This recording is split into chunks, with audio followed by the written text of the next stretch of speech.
Jadi, ada seorang suami yang sampai 2 kali menghubungi operator 911 dalam satu malam, bilang kalau ada yang salah dengan istrinya. Petugas medis pun datang untuk memeriksa dan hasilnya adalah mereka tidak menemukan apa yang salah. Semuanya baik-baik aja. Walaupun begitu, beberapa jam kemudian petugas medis datang lagi ke rumah pasangan suami istri ini karena baru aja terjadi hal yang sangat salah. Saking salahnya, panggilan 911 yang dilakukan pada malam itu dinobatkan sebagai salah satu panggilan yang paling mengerikan. Gua mau lo nanti dengar dan perhatikan sendiri rekamannya. Nah, sebelum kita masuk ke detail kasusnya, hai semua, nama gue Ewing, dan kalau lo suka menonton video tentang kisah nyata mengerikan, subscribe Ewing HD lalu nyalain notifikasinya karena gue bakalan upload 1 atau 2 video setiap minggunya. Lalu di akhir video, tulis pendapat lo di kolom komentar tentang kasus ini. Terus juga, kalau lo menemukan boneka kameleon di video ini, gue mau lo tulis di kolom komentar detiknya keberapa, lokasi persisnya di mana, dan juga sisipkan Instagram lo. Orang pertama yang menemukannya bakalan gue DM via Instagram, dan kalau lo udah follow Instagram dan subscribe Ewing HD, gue bakalan kasih lo pulsa 100.000. Kalau udah siap, langsung aja kita mulai kisah nyata mengerikan untuk episode kali ini.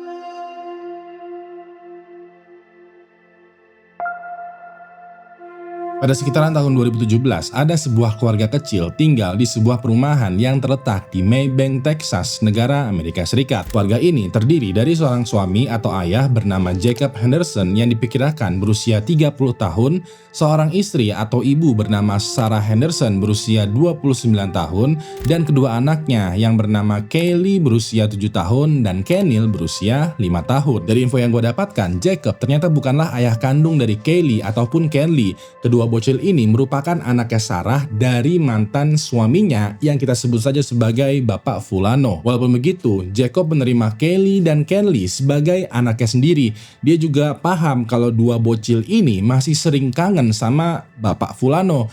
Jadinya untuk beberapa waktu ya, Jacob membiarkan dua bocil ini untuk spend time dengan ayah kandungnya. Bisa dibilang, walaupun kehidupan pribadinya Jacob rada sedikit ribet, dia terima-terima aja tuh. Dia berusaha menjadi bapak sambung yang baik untuk dua bocil dan juga suami yang support untuk Sarah. Walaupun begitu, situasinya agak berbeda dengan Sarah yang dikenal sebagai ibu rumah tangga yang selalu menghabiskan hari-harinya di rumah bersama dengan kedua anaknya. Walaupun Sarah dikelilingi sama banyak orang yang sayang sama dia, entah kenapa dia merasa ada yang salah. Dia merasa kalau dirinya tuh selalu stres, selalu merasa capek, lebih cepat marah, dan emosinya sulit dikendalikan. Sebagai suami yang baik, Jacob berusaha tuh menenangkan Sarah yang hari demi hari kondisinya semakin memburuk. Bahkan aneh banget, Jacob selalu mengajak Sarah ngobrol untuk membedah apa sih yang membuat kamu merasa ada yang salah. Apakah sumber salahnya ini adalah kecapean menjadi ibu rumah tangga? Apakah mantan suami kamu?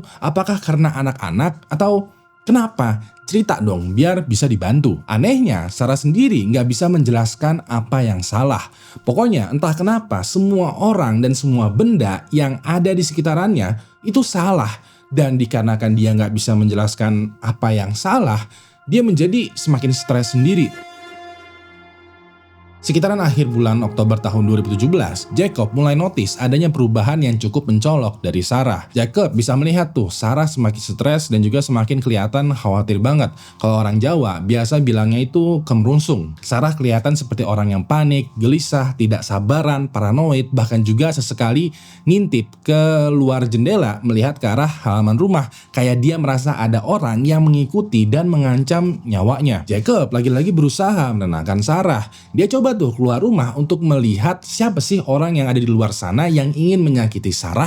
Hasilnya adalah tidak ada orang di luar sama sekali. Pemandangan di luar rumahnya tuh biasa aja. Walaupun begitu, Sarah merasa yakin 100% kalau ada seseorang yang mengawasi dia, mengintai dia dari luar rumah dan ingin menyakitinya. Jacob sebelumnya pernah sempat diam-diam ngobrol dengan Bapak Fulano untuk mencari tahu apa yang membuat Sarah berpikiran ada sesuatu yang salah. Jacob melakukan hal tersebut karena menurut pemahaman dia, satu-satunya yang salah di dalam kehidupannya dia adalah hubungan pernikahannya dengan Bapak Fulano. Kayak kalau nggak ada yang salah, mereka seharusnya nggak bercerai dong. Nah ini kan mereka bercerai, pasti ada yang salah nih yang pernah terjadi di antara mereka berdua. Pas itu Jacob bertanya kepada Bapak Fulano, kayak, Punten bro, kira-kira kenapa ya Sarah berpikiran kalau ada yang salah?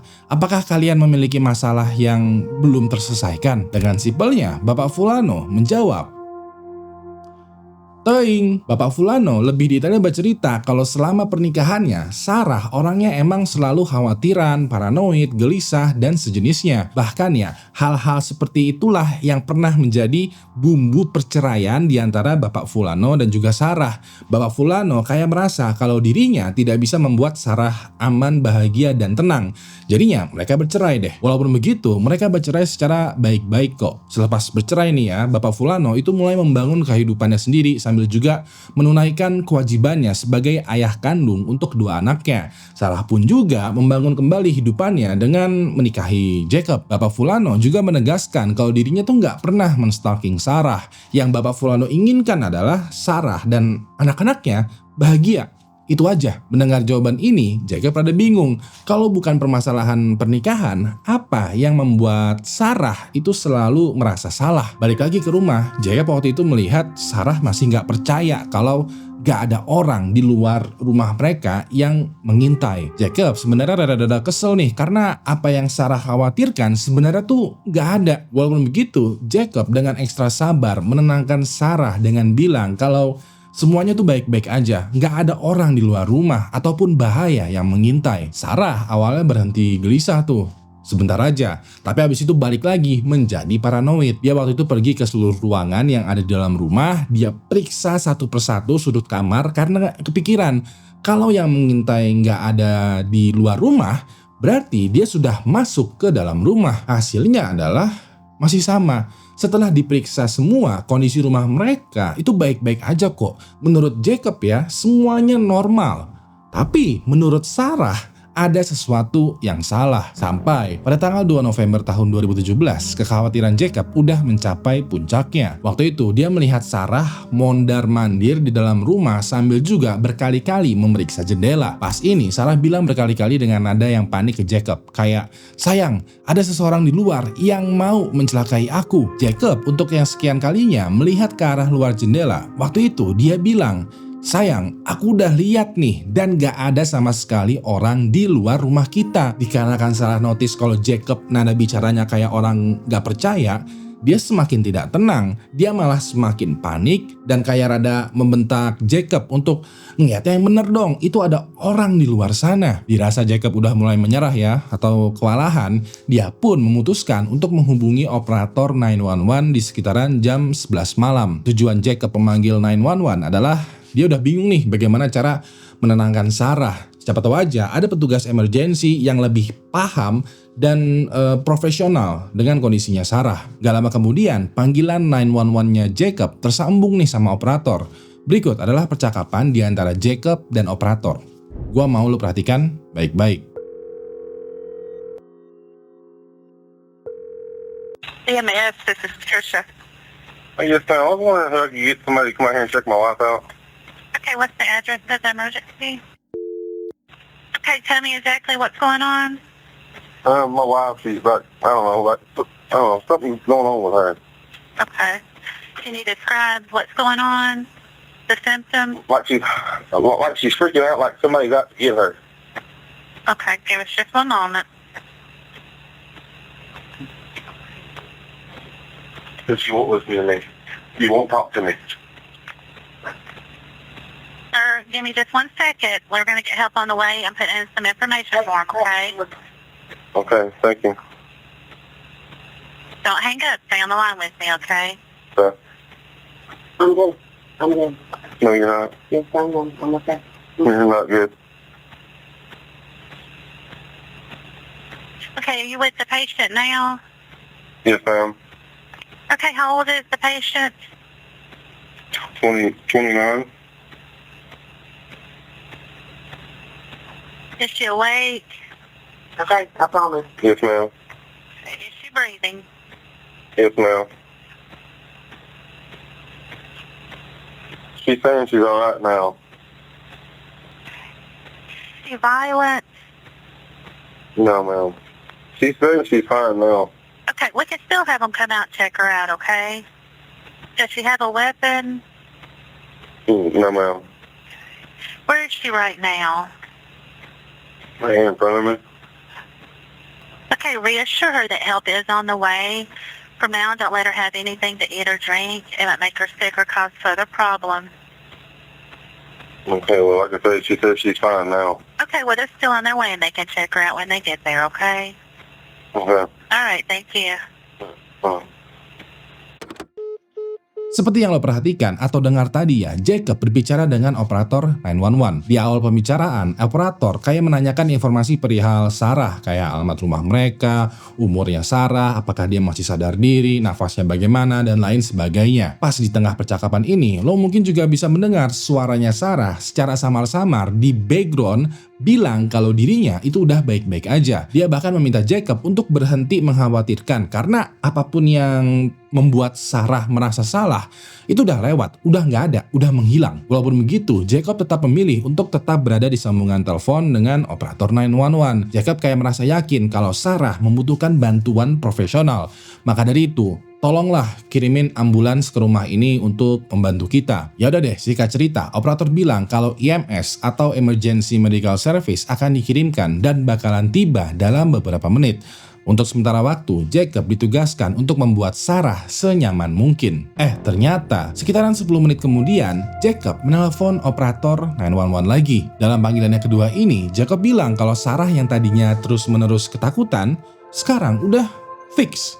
Baik-baik aja. Bahkan Sarah meyakinkan Jacob kalau semua hal yang salah udah menjadi normal. Ya udah deh, Jacob telepon 911 untuk bilang ke operator untuk meng-cancel ambulans yang katanya lagi OTW ke rumah mereka. Untuk lebih jelasnya, berikut adalah percakapan kedua di antara Jacob dan operator.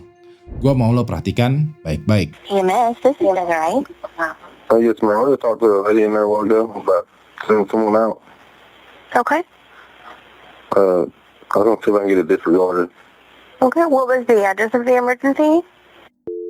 Forest Lane Drive. Forest Lane Drive. Yes, ma'am. Give me just a second, okay, to get that call pulled up.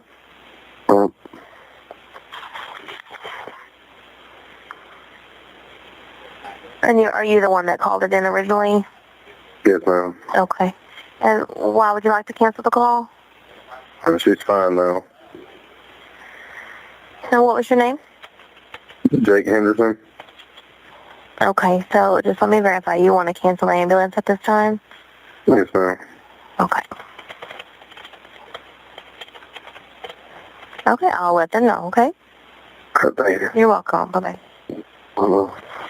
Seperti yang lo perhatikan atau dengar tadi, Jacob berbicara dengan operator 911 dan bilang kondisinya Sarah udah bener-bener baik-baik aja, gak perlu dikirimin ambulans. Walaupun begitu, operator 911 bilang kalau ambulansnya udah terlanjur OTW nih. Mereka akan tetap datang untuk memeriksa langsung keadaannya Sarah. Apakah emang beneran udah baik-baik aja atau butuh penanganan lebih lanjut. Hasilnya adalah petugas medis bilang kalau Sarah secara fisik terlihat baik-baik aja.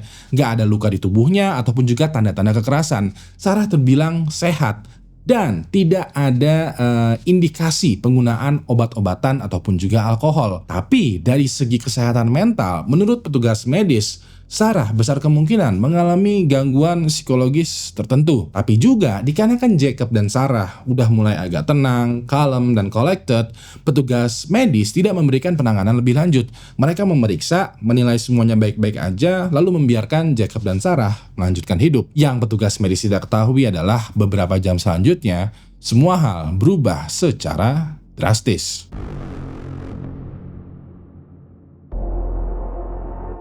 Sekitaran 3 jam selanjutnya, Jacob waktu itu lagi tidur di dalam kamarnya. Ketika lagi tertidur, dia mendadak setengah terbangun karena kayak punya feeling mendengar suara yang begitu keras tapi nggak tahu suaranya apa. Pas ini matanya Jacob masih sipit tuh, masih diantara sadar dan tidur. Dan dikarenakan dia merasa kalau suara keras yang membuat dia bangun tadi kayaknya cuma sekedar mimpi dia aja, dia merem dan mau melanjutkan tidurnya. Pas udah mau masuk lagi ke alam mimpi, pas ngantuknya udah mulai membuat dia hampir tertidur, Jacob tiba-tiba aja mendengar suara bunyi logam kayak klik-klik-klik gitu berulang kali tepat di depan wajahnya. Jacob pelan-pelan membuka matanya dong.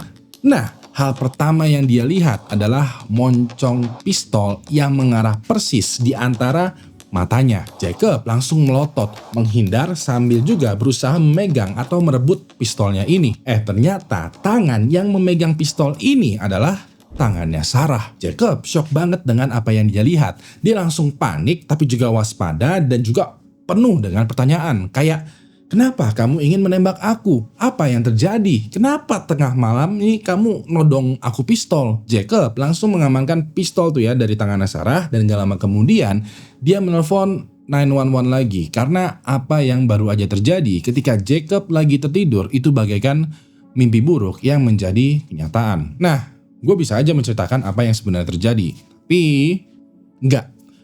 Gue mau langsung dengar ceritanya Jacob karena pada saat dia menelpon 911, dia menceritakan apa yang sebenarnya terjadi. Untuk lebih jelasnya, berikut adalah percakapan ketiga di antara Jacob dan operator. Gue mau lo perhatikan baik-baik. Henderson County 911. Yes.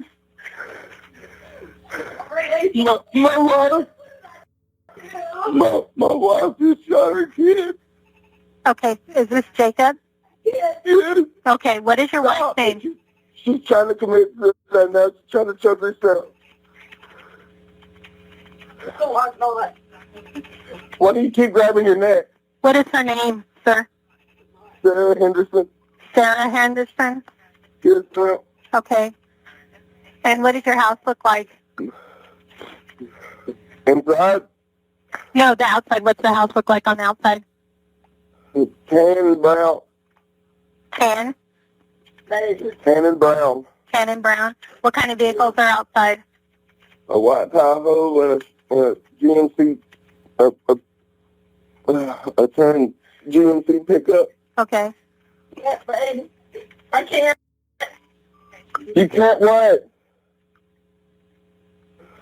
All right. And how old are the children? 7 and 5.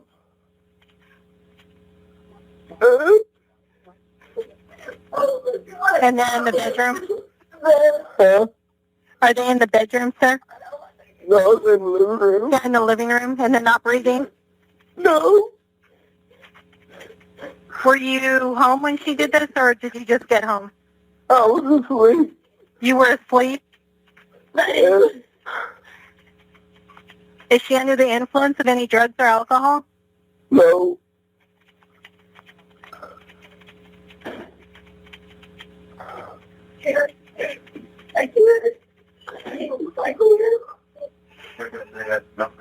And you have the weapon now, sir? Yes, ma'am, I got it. Okay. God forgive me. Please.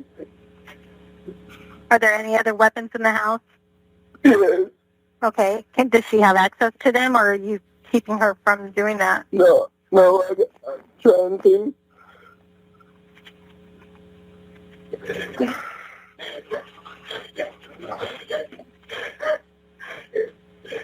Okay, sir, we do have help on the way, okay? We have an ambulance headed that way as well as officers, okay? Okay. Okay. Is there anything else you need to... No. Okay. Why did I do that, babe? I don't know. She's not trying to leave or anything, correct? What's going on here, Jay? Nothing's going on. That's what I tried telling you. She keeps saying somebody's after her. There's nobody after her. There's nothing. She keeps saying people are coming. There's nobody even here. And she hasn't been under the influence of any type of drugs or anything? No. What did I do, Lord? What did I do? What did I do, God? What did I do, God? Baby. Please get off the phone. Why? Get off the phone. No. Stop. Get off the phone. For what? Get off the phone. Why? Do you know her date of birth, Jacob? 1/29/88. Okay. I'm going to just keep you on the phone with me, okay? Okay. What? chill. God damn. Do you spell her name Sarah? Yes, ma'am. Okay. Why? She's not trying to leave or anything, is she? No. Okay.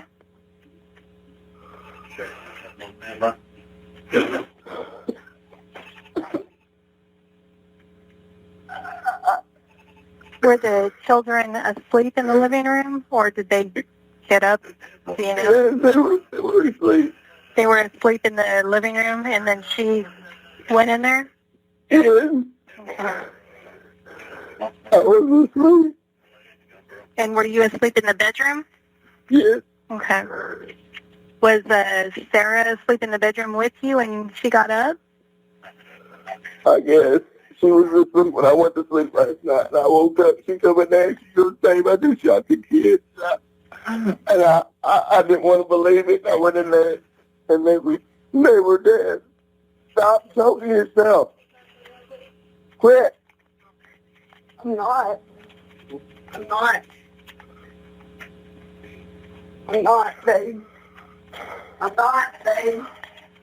I just need some help. Hurry Yeah, up. we're getting them out there as fast as we can, okay, Mr. Henderson? Please. Okay. Please. Please what? Please shoot me. Please. I'm not shooting you. No. No. I can't. Jacob, can you hear me? Where did she shoot the kids? In the head. In the head on both of them? Yeah.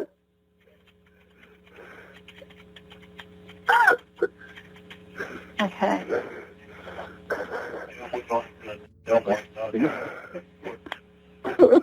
And you have gone down there and kneeled against them and they're not breathing?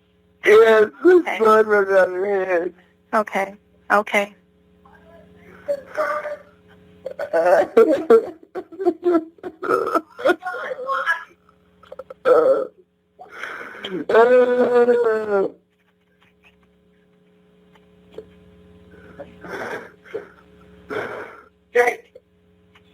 Jake, why did you tell me to calm down? I told you that last night. You said you were fine.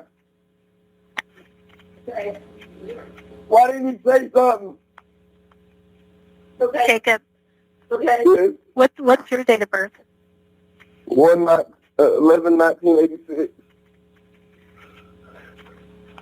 Okay.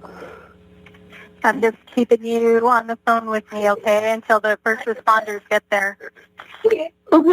Okay. What?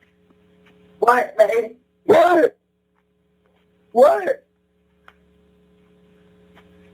No. Quit. What is she doing? She keeps trying to get the gun from me.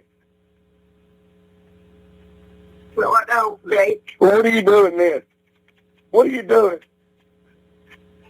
Did you sit over and move this gun too? Don't lie to me. Babe. What? You don't understand, Jake. You don't understand, babe. You don't understand. Don't understand what? What are you talking about? I don't understand at all.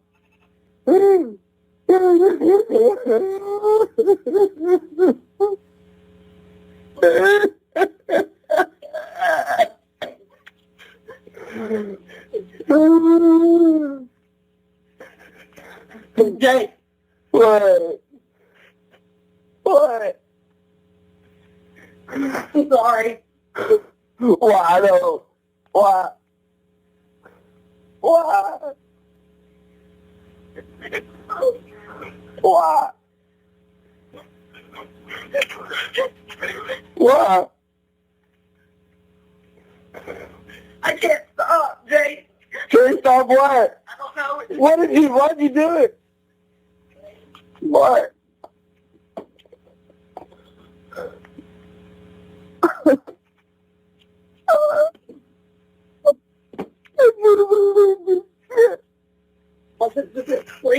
You never went to sleep? nightmare. Oh my God. What? What? What, babe? Nothing. Nothing. I'm lost, babe.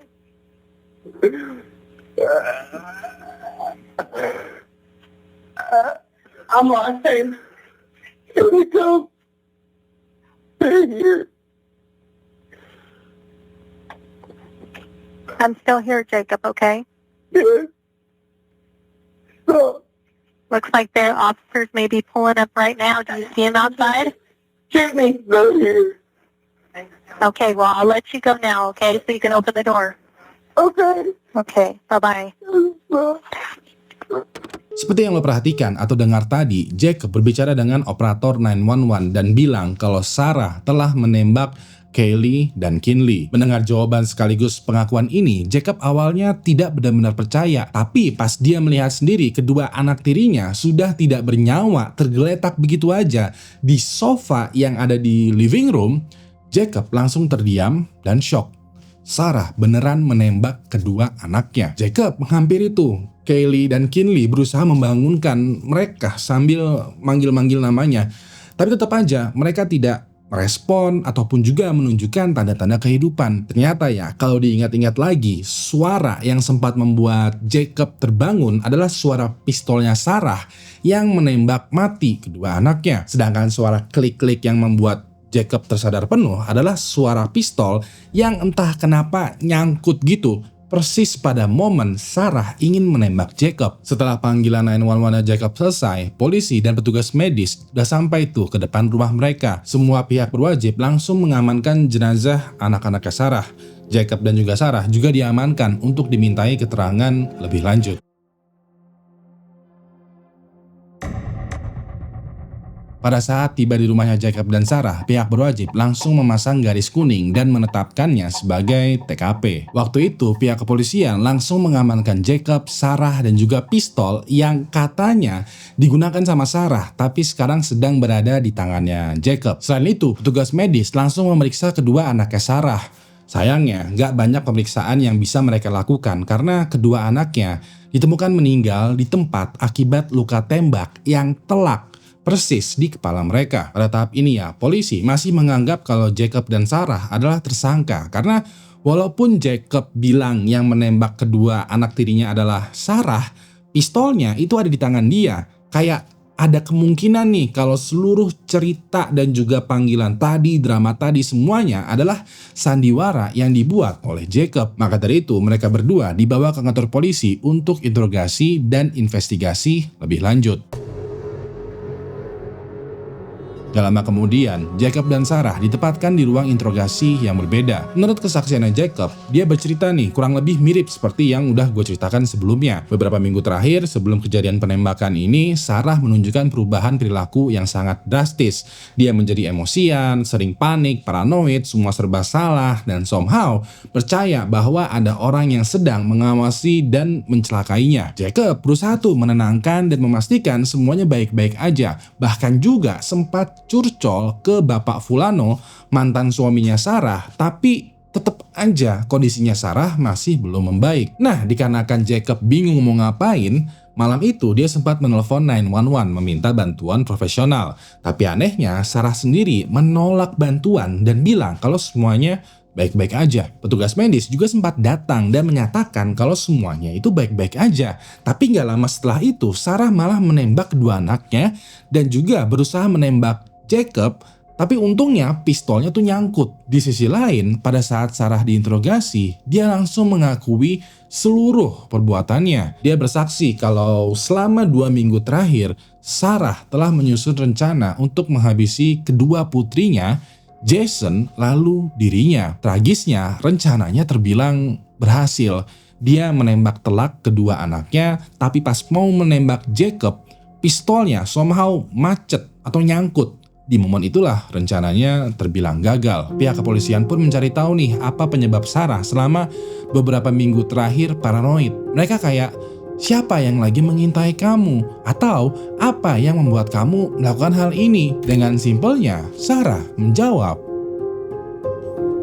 Toing, beneran, Sarah menjawab dengan bilang nggak tahu kenapa selama beberapa minggu terakhir dia khawatir, gelisah, ataupun juga paranoid. Menurut dia ada yang salah dengan sekitarannya, tapi dia sendiri juga nggak tahu apa. Pihak kepolisian pun meminta bantuan petugas medis untuk menguji kesehatan tubuhnya Sarah, karena siapa tahu aja ya dia melakukan aksinya akibat pengaruh substance. Hasilnya adalah petugas medis tidak menemukan indikasi kalau Sarah tuh ngobat, narkoboy, narkotik, atau bahkan juga alkohol. Tubuhnya Sarah terbilang bersih dan tidak terpengaruh zat apapun. Pihak kepolisian lalu meminta bantuan psikolog atau psikiater untuk mencari tahu status mentalnya Sarah. Apakah dia sehat atau emang ada gangguan pada kejiwaannya. Surprise, hasilnya terbilang inkonklusif. Satu psikolog bilang kalau Sarah emang mengalami gangguan kejiwaan, tapi satu psikolog lagi bilang kalau Sarah baik-baik aja secara mental. Walaupun begitu, dua psikolog ini setuju bahwa Sarah dinilai cukup mampu atau waras untuk menjalani peradilan. Ya udah deh, pada tanggal 17 Juli tahun 2019, kasusnya Sarah masuk ke dalam pengadilan. Hasilnya adalah Sarah Anderson secara resmi mengaku dan dinyatakan bersalah atas dakwaan pembunuhan berencana terhadap kedua anaknya dan juga percobaan pembunuhan terhadap Jacob. Sarah waktu itu dijatuhi hukuman mati oleh pengadilan.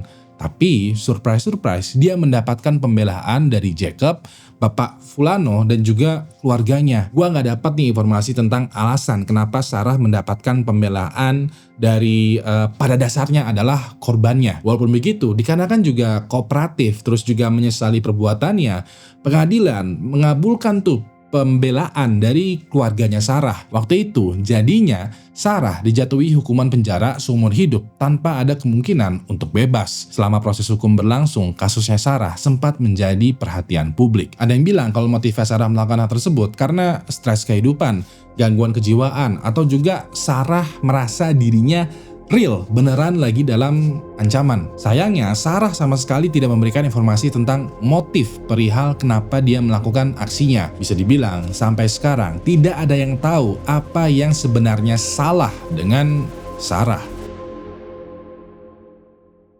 Pada saat tiba di rumahnya Jacob dan Sarah, pihak wajib langsung memasang Nah, dikarenakan Jacob bingung mau ngapain lagi, malam itu dia sempat nelpon 911 meminta bantuan profesional. Tapi anehnya sendiri, pihak kepolisian pun mencari tahu nih apa pihak